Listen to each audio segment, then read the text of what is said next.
Morning guys, Harry here from Tech Media Fusion. Thanks very much for joining me. I've been getting a few emails from people asking me about my iMac G4 over the years. The beginning of this week I was talking to a good friend of mine, and Dave, who I'm sure you all know, Lack78, also runs the website Computing Forever. If you've never been over to Computing Forever, I'll leave a link down below.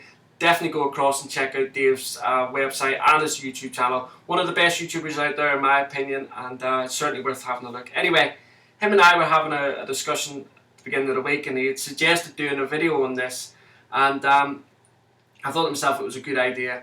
And as I've had requests in the past, I thought, you know, it'll just kill two birds with one stone. Also as well, when I've done the video about my office setup, or my desk setup so to speak, people were asking me, I was getting emails from people saying, you know, why do you bother keeping your old Apple tech instead of selling it on and getting the more updated stuff? I just can't bring myself to selling that type of stuff off. There's certain bits of Apple equipment or any tech that actually, you know, retro style tech, that if I like it and I have the money available, I'll go out and buy it. Not necessarily because I'm going to use it all the time, but just because I like it and I want to have it. Now, anyway, this video is about the iMac G4, which you see in front of you here. My particular system, I bought this second hand about 4 years ago. The guy I bought it from, it came in its original box. It came with all the original documentation, which you can see there on the left hand side as you're looking at it. And I kept obviously the box as well, but you know, I'll just, in case you haven't seen it before, I keep all the Apple boxes that I buy, all the stuff that I buy, I keep them, and it drives my wife nuts.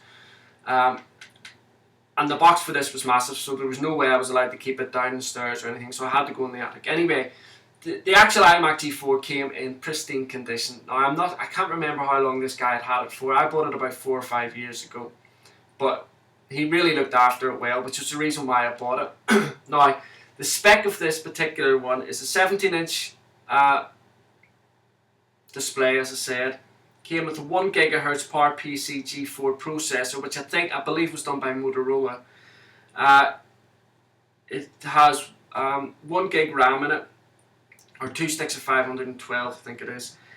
Came with a super drive as well, which is kind of like the DVD CD rewriter. Now, this was the first time that Apple introduced the super drive, as it was the first time that they also introduced the G4 processor. When this was introduced, this iMac, it was with the G4 processor. They had just moved away from the G3. It has 250 gigabyte hard drive. Now, I don't think that was the original hard drive that came with the iMac. It was the one that I got when I bought it off the guy who previously owned it, but I think he upgraded it. I think the 17-inch iMac, when it was first introduced, came with an 80 gigabyte hard drive. It has 2 FireWire 400 ports on the back, and it also has 3 USB ports on the back, and it also has a special adapter for the speakers. Now, as you can see there, the speakers that I have for this are the original speakers, and that's kind of the way it had to be, because you can't just plug any old speakers into this iMac G4. I'm sure people have maybe, you know, made adapters for it, but as it stands, your bog standard run-of-the-mill person can only plug in these speakers. Now, that's no big deal because the sound quality of these speakers are fantastic in any case. Also, as you can see there, I've got the original keyboard and the original PowerPC mouse that came with it as well. Now, when I was looking through the stats about this system online, I was really quite surprised at how short of a period of time that this iMac was in production for. Apple introduced it in January 2002. It came in a 15-inch and a 17-inch, and later Apple introduced a 20-inch screen. Now, there's through all the different sites that have been researching about this iMac, there's been a little bit of conflicting information. Some people say it was July 2002 that it was introduced, but the Apple website said it was January 2002, so I suppose they're right. But then it was discontinued in January 2003, so it was only in production for a year. The 17-inch, when it was first introduced in America, it sold for $1,199. So, you know, you can see how things have changed in price and stuff and all the rest of it, as you would expect, really. But anyway, that's the iMac G4. Now, I'm going to do a couple of close-ups on it for you as well, and I'll just get on to those now. But you'll have to bear with me, guys, because I take a lot of medication for my back, and this will shake. I shake like a leaf, so this camera's probably going to shake like a leaf as well.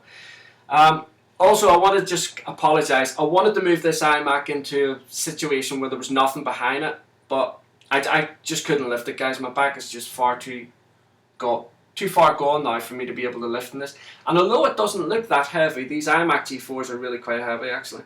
Anyway, as you can see here, the keyboard, really good condition as well. I've tried to do the guy justice who I bought this from, because he looked after it really well, and so have I. There's the mouse. Now, like I said, I can't remember what I said, but I cut the cord off this, and the reason why I've done that is because I've got a collection of mice from, dating back from the Lisa, and I'm collecting them, putting them in a display case. And I know that sounds geeky and stupid and all the rest of it, but if the idea pans out that I want it, the way I have it in my head, it'll look alright. Also, as you can see here, the speakers as well. The sound quality of these, which I suppose is really the most important thing, is phenomenal. But, they're just beautiful. Really, this guy really looked after his stuff. As you can see there, the Apple logo is kind of like a mirror. It's got this is the DVD drive. It's like a little smiley face. All the guts of the system is in here, and you can see there, these are the vents to help keep it cool. On the back of it, the back of it's just as beautiful as the front. You've got this beautiful chrome or aluminium, whatever it is, arm which pivots and moves it, and you've got, again, like the bottom here, you've got like this mirror Apple logo on the top. So it's it's all round beautiful. It's a timeless piece of equipment, and I think this will look good on anybody's desk, and even 10 or 15 years from now, maybe even 20 years from now, because it's just one of those bits of kit that I don't think is going to lose its appeal.